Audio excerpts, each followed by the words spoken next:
আসসালামু আলাইকুম রহমতুল্লাহ।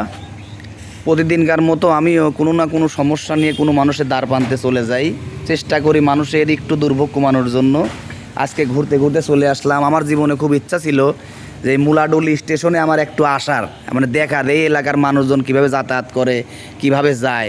কিন্তু এখানে এসে মানুষজনের যে কথাগুলো শুনলাম খুবই কষ্ট লাগলো এবং খারাপও লাগলো। যে আসসালামু আলাইকুম কাকা, এই যে আপনাদের এই স্টেশন কত বছরের স্টেশন? কাকাই না আসেন আসেন আসেন ব্রিটিশ পিরিয়ডের।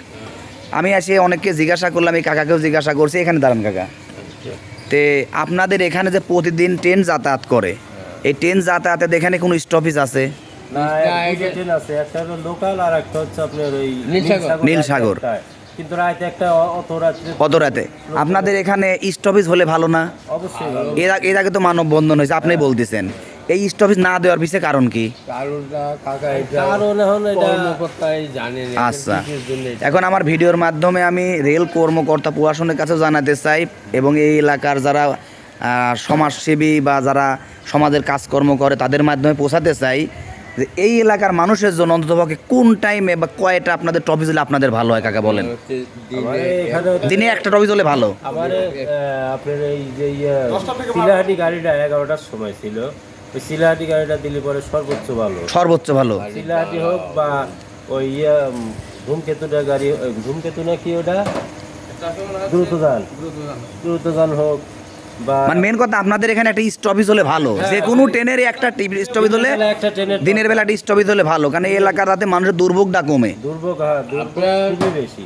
সবচেয়ে বড় কথা দিনে 2টার দিকে একটা গাড়ি হলে পরে ওটা। আপনি আমাকে মুরবি প্রথমে যেটা আমি চলে যাচ্ছিলাম, আপনি আমাকে বললেন যে বাসা কোথায়, বললাম পাবনাতে বাসা আমার। তো আপনার এই যে এত বছর জীবনের এই অভিজ্ঞতা, এই জায়গায় কোন টাইমে টপিস হলে ভালো আর এই মানুষের জন্য কোনটা ভালো সেটা আপনি বলেন। দুপুর 2টার দিকে থামলে এটা সবচেয়ে ভালো, সবার জন্যই ভালো, যাতে মানুষজন একটু যাতায়াতের সুবিধা হয়, ঢাকা মাকা যাওয়ার সুবিধা হয়। এটা আপনার এখানকার ঊর্ধ্বতন কর্মকর্তা বা এলাকা যা জনপ্রতিনিধিকে বলেন নাই কোনো সময়? বলা হয়েছে, করেন এই কাজ ওরা? কোনো কাজ ধরেন আমার এই ভিডিওর মাধ্যমে যদি কাজ হয়ে যায় ইনশাআল্লাহ তো ভালোই হয় ইনশাআল্লাহ। এবং আমি আশা ব্যক্ত করি যে আমি যত ভিডিও যে যত জায়গায় প্রেজেন্ট করছি মানুষের কাছে, ইনশাল্লাহ কাজ কোনো না কোনোভাবে হয়েছেই। তা আমি চাই আপনাদের এলাকা, আমার বাড়ি এখানে না, আমি আটঘরিয়া থানারই লোক, থাকি পাবনাতে। আমি চাই এলাকার মানুষজনের এই দুর্ভোগটা কমে যাক। আরও মানুষজন আছে কাকা আপনার যেখানে যে এই মুলাডুলি স্টেশন, আমি চলে যাচ্ছিলাম, অনেক মানুষকে জিজ্ঞাসা করলাম এখানে স্টপেজ আছে কিনা, ট্রেন থামে কিনা, কেউ বলতে পারতেছে না যে আসলে ট্রেন থামে কিনা। আপনাদের একটা হলে ভালো। আচ্ছা কাকা, আপনার মতামত কি, কোন টাইমে ট্রফিস হলে এখানে ভালো? দুপুরে 2টার দিকে হলে ভালো হয়।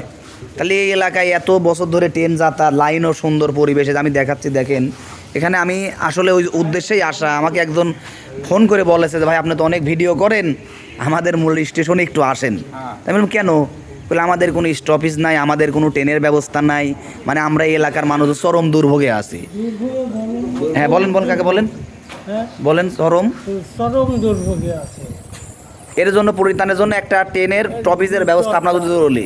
আমি রেল কর্তৃপক্ষে যারা আছে, আমাকে ধরো হোরেরা কই, তুমি ধরো, রেল কর্তৃপক্ষ যারা আছে আমার এই ভিডিওর মাধ্যমে আমি গোটা রেল কর্তৃপক্ষের কাছে জানাতে চাই এবং আটঘরিয়া বা আমাদের ঈশ্বরদী থানার মধ্যে যারা প্রশাসনের দায়িত্বে আছে তাদের মাধ্যমে ভিডিও পৌঁছাতে চাই। দেখেন এই এলাকার মানুষজন খুবই দুর্ভোগের মধ্যে আছে। এই এলাকার একটা টপিস, ট্রেনের কোনো স্টপেজ নাই। একটা মানুষ বলতেছে যে 12টা 1টা 2টার মধ্যে এই মাঝামাঝি টাইমে যদি একটা স্টপেজ এখানে থাকে, এলাকার হাজার হাজার মানুষ কোনো একটা যে বেড়াতো, ডাক্তার দেখানো, একটা শান্তি পায় মানুষ।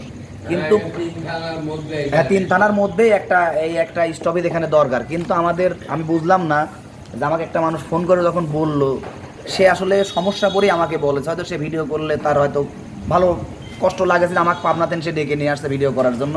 আমি সেই মানুষটাকে দেখাবো না, ভিডিওটা করে দিলাম। আমার ভিডিওটা যত দূর পর্যন্ত প্রশাসনের দৃষ্টিগোচর হয়, আপনাদের রিকোয়েস্ট এই এলাকার মানুষের জন্য আপনারা এই এলাকার ট্রেনের স্টপেজ একটা করে দিবেন। কাকা আপনি 1 মিনিট একটা কথা বলেন, এখানে কয় থানার মোড়? এটা 3 থানা, বড়াইগ্রাম, আটঘরিয়া, ঈশ্বরদী, 3 থানা। তাহলে এত বড় একটা এরিয়া নিয়ে এত কাল ধরে একটা স্টপেজ দিল না, খুব দুঃখের ব্যাপার। এটা আপনার দুঃখের ব্যাপার, খুবই এটা কান্নার ব্যাপার। এটা বলি আর ভাষা ঠিক করা যায় না, এত দুঃখ এখানে কেন। আচ্ছা এই ভাই চার দোকানদার আমি জিজ্ঞাসা করি, যে ভাই আপনি যেখানে চা বিক্রি করেন, প্রতিদিন তো ট্রেনমেন যাতায়াত, যদি আপনি স্টপেজে আপনার কিন্তু ব্যবসা বাণিজ্যও কিন্তু ভালো হবে, অবশ্যই আমার ব্যবসা ভালো হবে, এখানকার লোকের জন্য সুযোগ সুবিধা হবে। সুযোগ সুবিধা হবে। এখানে আপনার রাত্রেবেলা রাত 1টা একটা ট্রেন আছে নীলসাগর, হ্যাঁ এটাতে দেখা যায় যে দূর দূরান্ত থেকে লোক আসতে পারে না, এত রাত্রে মানুষ ডাকাতের মুখে পড়ে হরণের শিকার হয়। ঠিক আছে, যখন এখানে কিছু মানুষ নামে দেখা যায় সিএনজিওয়ালারা অতিরিক্ত ভাড়া চায়, যাইতে পারে না, সেই ক্ষেত্রে দেখা যাচ্ছে দিনের বেলা যদি একটা আমরা ইন্টারসিটি পাই, আন্তনগর পাই, তাহলে আমাদের জন্য ভালো, যাত্রীদের জন্য ভালো। মানে সব মিলের একই কথা, এই এলাকার মানুষজনের একই কথা যে মানুষজনের দুর্ভোগের শেষ নাই। আমরা চাই এই দুর্ভোগটা কমে আসুক, মানুষের স্বাচ্ছন্দ্যে চলাচল করুক এবং এই এলাকার মানুষজন আরও ভালোভাবে যাতায়াতের ব্যবস্থা করে দিক।